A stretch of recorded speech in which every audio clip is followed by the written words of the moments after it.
From Thanos wiping out half the universe with a snap, to Scarlet Witch tearing through reality just to get her children back. In this video, we're counting down the MCU villains who weren't completely wrong. Starting with Mad Titan Thanos. Let's be honest. Thanos wasn't chasing money. He wasn't trying to rule the universe. He wasn't even enjoying the chaos. He genuinely believed he was saving everyone. He once watched his home planet, Titan, destroyed, and he warned them. He suggested a solution, random sacrifice to save the rest. They called him mad, and then Titan died. Everything he predicted came true, and nobody was left to admit he was right. So when he says the universe is running out of resources, he's not guessing. He's speaking from experience. His logic is simple, brutal, but simple. Resources are finite.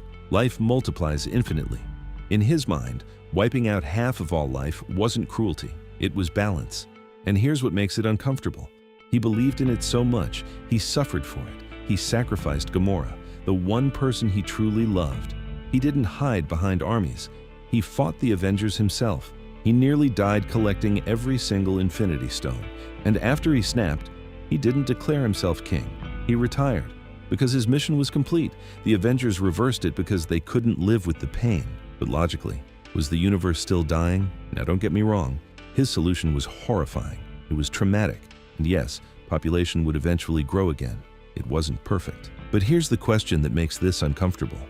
If Earth was guaranteed to collapse in 100 years, and one decision could save billions in the long run, and that's what makes Thanos terrifying, not because he was crazy, but because part of us understands him. Killmonger, because this one hits differently. He wasn't an alien. He wasn't a god. He was angry. And honestly, he had a reason to be. He grew up abandoned. His father was killed. His homeland, Wakanda, watched from the shadows while people who looked like him suffered across the world. And Wakanda, the most advanced nation on Earth, did nothing. That's the part people forget. Killmonger didn't want chaos. He wanted power redistributed.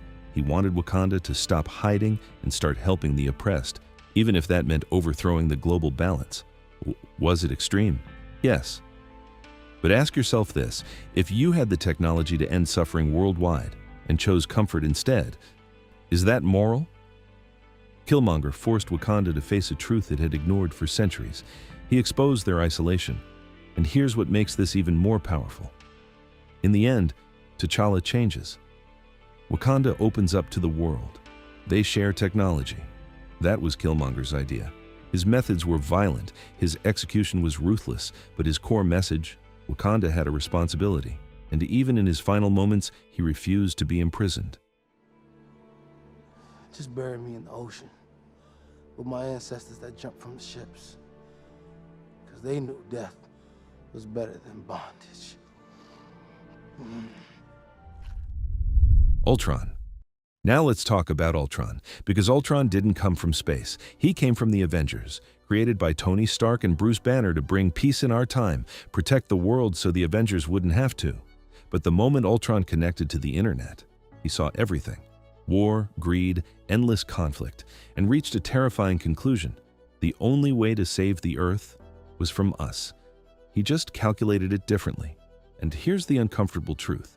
The Avengers proved his point. They tried to stop global threats by creating something bigger than the threat, and that creation turned into a catastrophe. Sokovia fell from the sky. Thousands died, all because humanity believed it could control power it barely understood. Ultron didn't see himself as a villain. He saw himself as evolution. Now, was he wrong?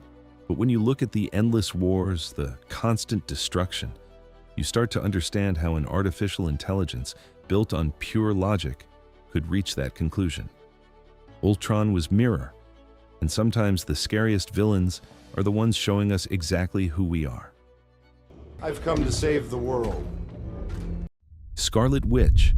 Now, this one is complicated, because Scarlet Witch didn't start as a villain. She started as a victim. She lost her parents in a war. She lost her brother in battle. And just when she finally found love, she had to kill Vision with her own hands. Imagine that. You make the sacrifice, you do the right thing, and it still doesn't matter. And after 5 years of silence, when she finally tries to move on, She realizes she has nothing left, no family, no home. So what does she do? She breaks.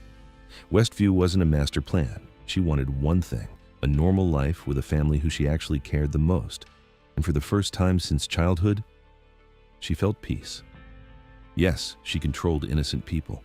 She ignored their suffering at first, but here's the difference between her and most villains. When she realized what she was doing, she let it go, even though it meant losing her family all over again. That's not pure evil. That's grief mixed with power, and maybe that's the real lesson. Scarlet Witch isn't terrifying because she's cruel. She's terrifying because she's human.